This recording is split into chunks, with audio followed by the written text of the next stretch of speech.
John Ara. As a kid traveling at night in a smoke-filled panel truck, I recall listening to John R. In the early morning hours, his gravelly, thick voice ruled the radio airways in North Georgia, Tennessee, western North Carolina, and northern Alabama. The Wolfman Jack that is, or the Grand Ole Opry would also sometimes sneak in. Our AM radio, usually tuned to John R. and a perpetual poker game, kept us all entertained. Before midnight, we listened to Tommy Jet's Jet Fly program out of Chattanooga, but it seemed that John R. was with us most of the time in that old panel truck. Somehow radio waves from that station, WLAC in Nashville, reached every twisted country road, no matter how buried we were in the folds of those quiet, majestic mountains.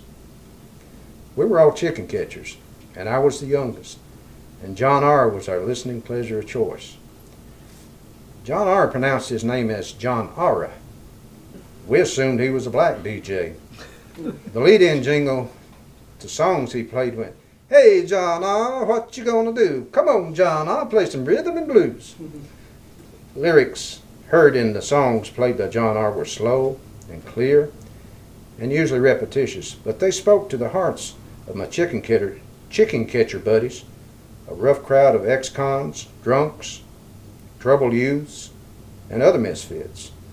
I was too young to understand fully the meaning of the lyrics, but I sure dug the beat. Later in the 60s, I learned the genre was called soul music. The ones who preferred country music despised it, and they called it nigger music. I was also shocked to learn that John R. was actually a white man. Back then, like most white Southerners from whites-only towns, we were willfully ignorant of black people. We listened to John R.'s songs in the early morning hours of the late 50s and forgot about our destiny. We were made to feel better about our dirty, smelly job of loading a chicken truck with squawking chickens before sunup. Thank you, John R., WLAC, and Randy's Record Shop of Gallatin, Tennessee, for telling us with your music what our closed culture and words fail to. And that's by Little Joe. That was my chicken catcher name, Little Joe.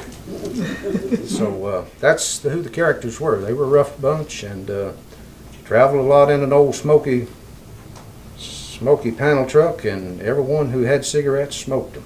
And so that's the chicken catchers. And